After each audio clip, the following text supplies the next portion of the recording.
मौत में पूरे शरीर में एक ही चीज गायब होती है, वो है सांस। 16 साल 15 साल जब मेंस्ट्रुएशन लड़की में शुरू होता है तो उसके अंदर एग जो होते पैदा होते हैं वो जिंदा होते हैं। तो जब तुम स्त्री को पलट के देख रहे हो तो वहां भी तो कोई ग्रेविटेशन होगा। जो डेड बॉडी है उस पे जाके तुम अगर उसके कान में कह दो तुम्हारी बीवी भाग गई। इमोशनली अटैच तुमसे हमेशा गरीब आदमी होगा, अमीर आदमी कभी नहीं। और चौथी चीज जो सबसे ताकतवर चीज है, आदमी के मन को रोक देती है।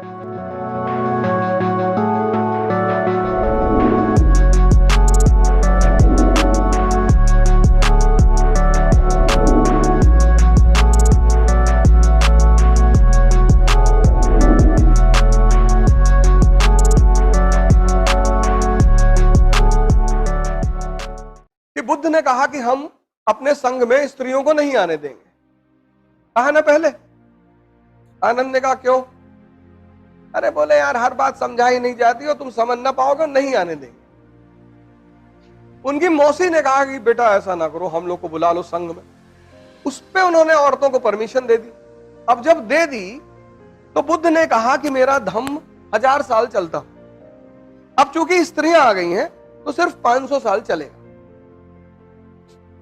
इसकी वजह स्त्रियों से नफरत नहीं है, ईर्ष्या नहीं है, इसकी वजह उनकी शक्ति है। इसीलिए भारत की संस्कृति ने उसको आदि शक्ति कहा।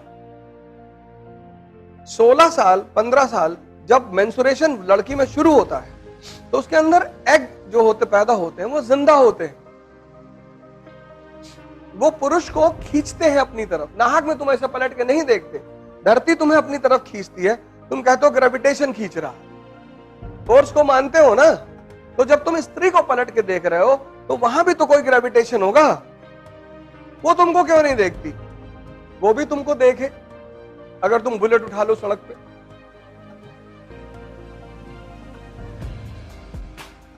वो भी तुमको देखेगी। ऐसा नहीं देखेगी, देखेगी वो। लेकिन अगर तुम हिल रहे हो, गुटखा खाए हो, हिल रहे हो, तो बुद्ध ने यह बात कही नहीं। अब नया नया जो आदमी ध्यान करने जा रहा है, 2 दिन हुआ ध्यान करते हुए, अब पायल की आवाज आई, ध्यान कर रहा है, उसने एक आंख खोल के देख लिया, फिर बंद किया, तो ध्यान टूटा कि नहीं टूटा? टूटा ना। दुनिया में मन जो शांत होता है वो बस 2 ही चीजों से शांत होता है तुरंत। तीसरे चीज से जब शांत होता है तो परमानेंट हो जाता है, वो है मौत। आदमी मरा, सांस खत्म, सांस खत्म, मन खत्म। मौत में पूरे शरीर में एक ही चीज गायब होती है, वो है सांस।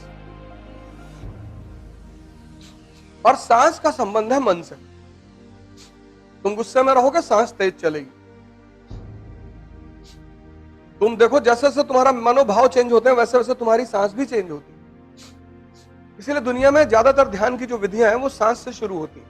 कहती है अपनी सांसों को देखा करो। इतना आसान नहीं उन्हें देखना, बहुत मुश्किल लगती है उसको देखने में, लेकिन देख लेता है यार।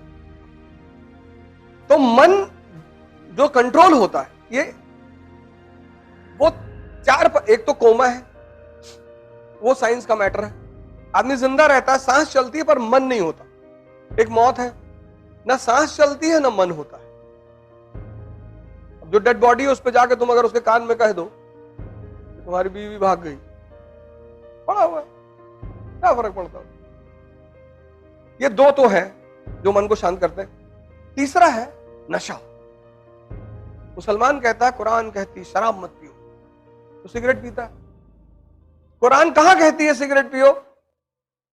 तो जितने लोग सिगरेट पीते हैं मैं उनको मुसलमान नहीं मानता, फ्रॉड है ये, बेईमान।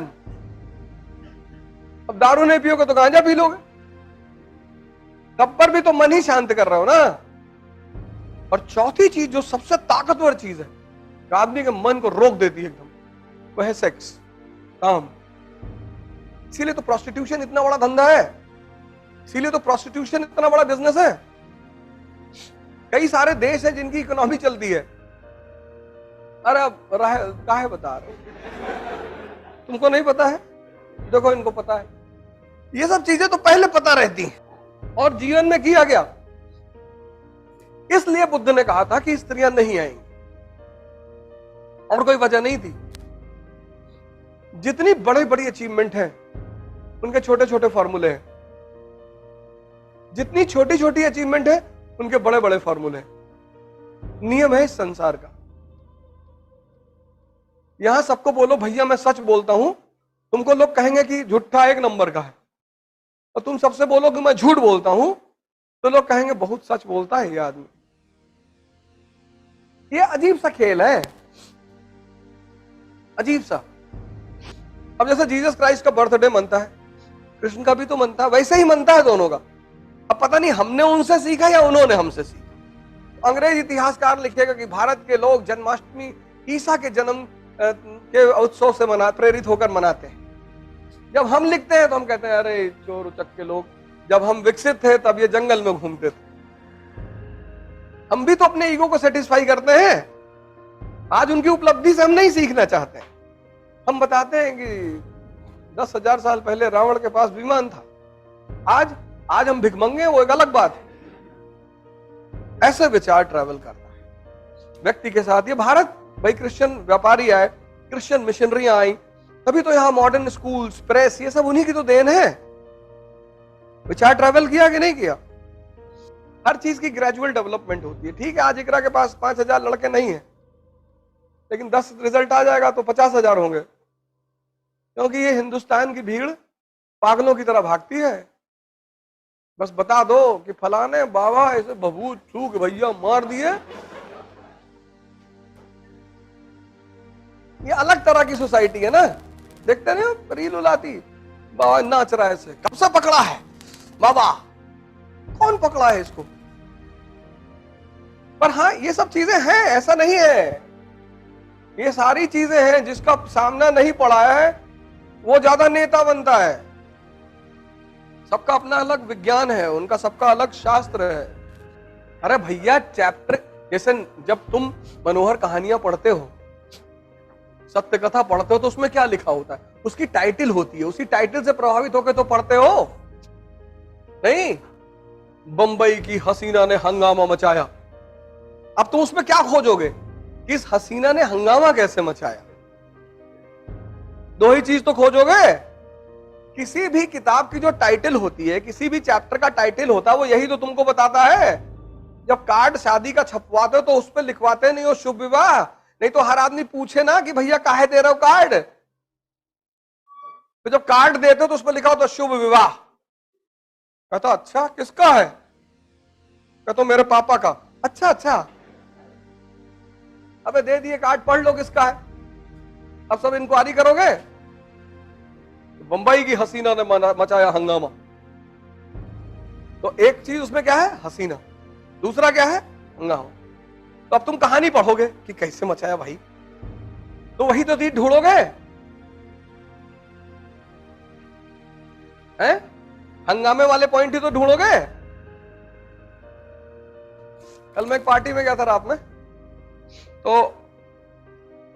वहां बाहर लिखा था शरबते शैतान, बियर बार है।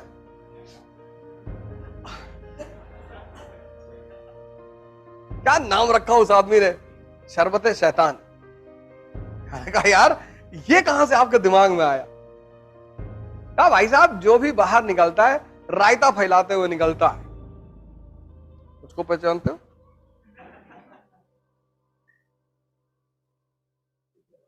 शरबते शैतान। हर महान आदमी का कैरियर गरीबों के मसीहा के रूप में शुरू होता है। अरविंद केजरीवाल शर्ट वर्ट बाहर किए हुए, शर्ट यहां से फटी है, चप्पल पहने, मुफलर बांधे हैं, कह रहे भारत में बड़ा करप्शन है और मैं करप्शन को उखाड़ के फेंकूंगा। तुमने कहा अच्छा कैसे फेंकोगे? कहा आप। बोले मैं? अरे बोले तुम नहीं, आप। बोले ये क्या है? बोले पॉलिटिकल पार्टी है, हमको सत्ता में बिठाओ। सीएम बन गया। फिर चिल्लाने लगा कि मोदी जी गुजरात में शराब इलीगल बेचते हैं। तो इसको पता चला कि ज्यादा पैसा तो शराब से ही आता है। फिर इसको पंजाब का इलेक्शन लड़ना था, इसने दिल्ली में बेच दी। फिर भाजपा वालों ने कहा भाई हमको तो तुम गाली दे रहे थे शराब बेचने पे, हाँ यार हमको भी बेच देने दो यार, दो दो जगह चुनाव लड़ना है। इस दुनिया में हर गरीबों का मसीहा की जो अंतिम परिणति होती है वो एक बाहुबली और माफिया और नेता ऐसे में होती है। बहुत रेयर केस में कोई आदमी जो दूसरों के लिए जी रहा है वो दूसरों के लिए ही जीता है। बाकी सब ऐसे ही शुरुआत करते हैं, क्योंकि इमोशनली अटैच तुमसे हमेशा गरीब आदमी होगा, अमीर आदमी कभी नहीं होगा।